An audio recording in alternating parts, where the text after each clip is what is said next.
महाराष्ट्राचे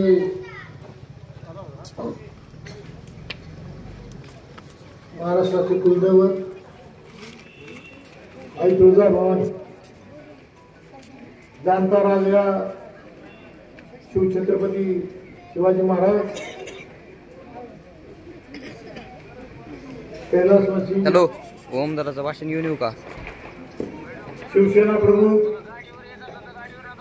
हिंदुहृदय सम्राट ना गाडीवर येतो की बाळासाहेब ठाकरे कैलासवासी बर चालतंय मारुद्र मोठे साहेब बर चालतंय कैलासवासी बाबाच घेऊ का? ज्ञानेश्वर तात्याजी हो यांच्या स्मृतीस अभिवादन करून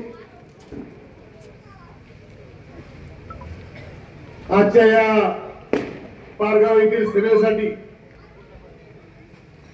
उपस्थित असलेले व त्याचबरोबर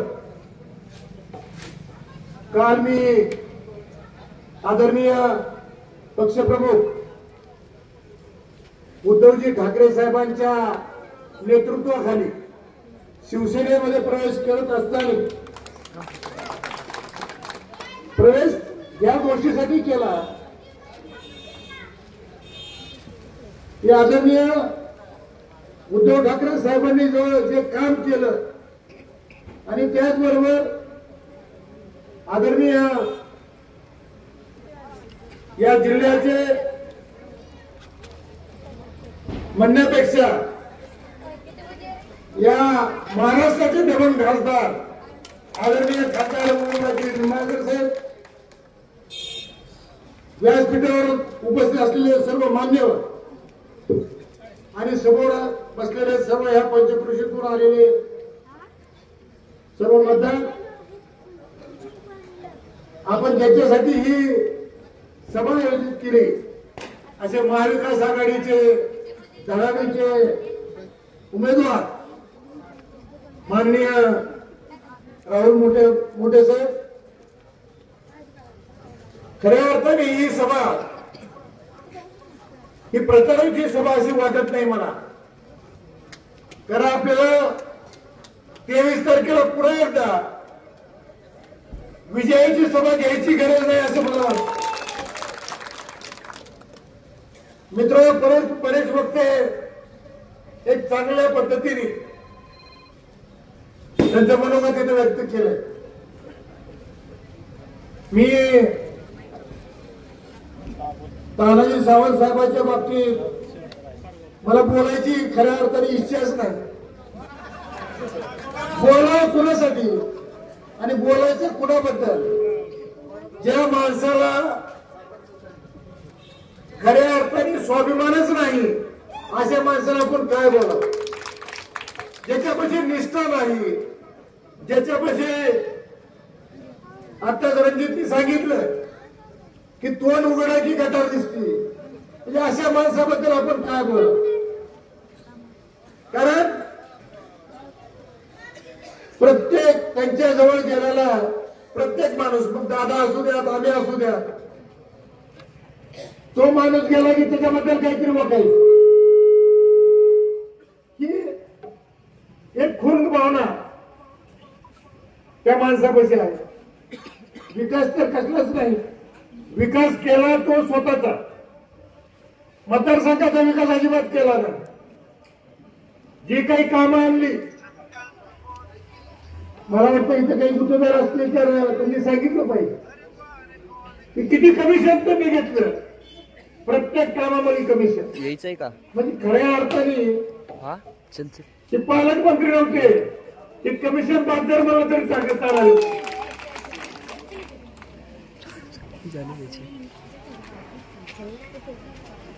या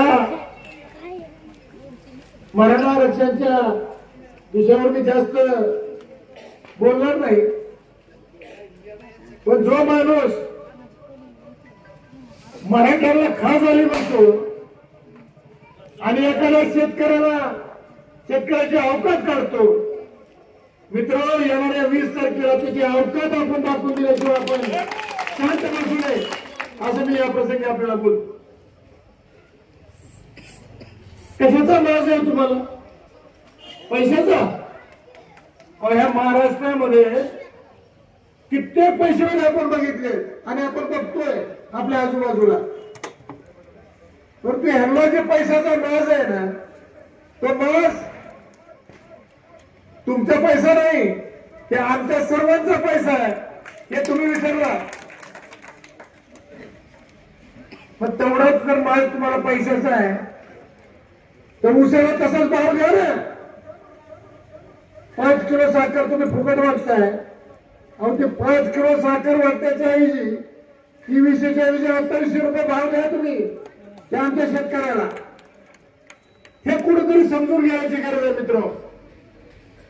आणि नक्कीच राहुल भाईंनी सांगितलं, आमचे त्यांचे वैचारिक मतभेद असतील, परंतु मी या प्रसंगी आपल्याला सर्वांना सांगू इच्छितो की खरंच दिलदार मनाचा आपल्याला आपला उमेदवार भेटलेला आहे.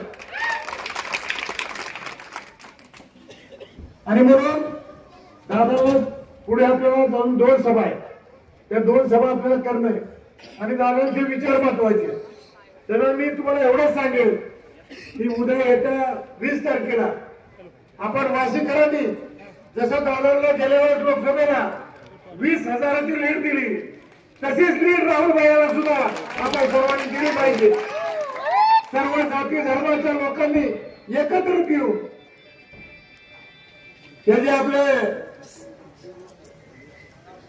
राहुल भाईंनी सांगितलं, हे आपले उपरे उमेदवार आहे, त्या उपरे उमेदवाराला त्यांची जागा देण्याचं काम त्या 20 तारखेला आपण करावं अशी मी आपल्याला विनंती करतो.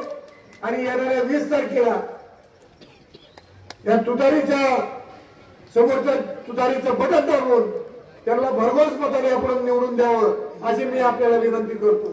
आणि मित्र, तुम्हाला या प्रसंगी एवढंच सांगेल की आपल्या धाराशिव जिल्ह्याचं भाग्य उजळणार आहे. कारण राहुल भैया निवडून आल्यानंतर नक्कीच नामदार असणार आहेत.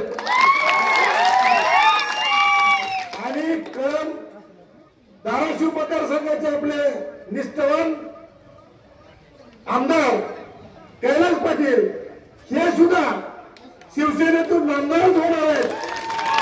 त्याच्यामुळे धाराशिवला 2 नामदार असणार आहेत, ही माझी आपण लक्षात घेतलं पाहिजे. आणि त्यामुळे आपण येत्या 20 तारखेला राहुल भैयाला भरघोस मताने निवडून देऊ, या तुतारीचं बटन दाबून त्यांना भरघोस मताने निवडून द्यावं अशी मी आपल्याला करण्याची विनंती करतो आणि माझे 2 शब्द संपवतो. जय हिंद, जय महाराष्ट्र.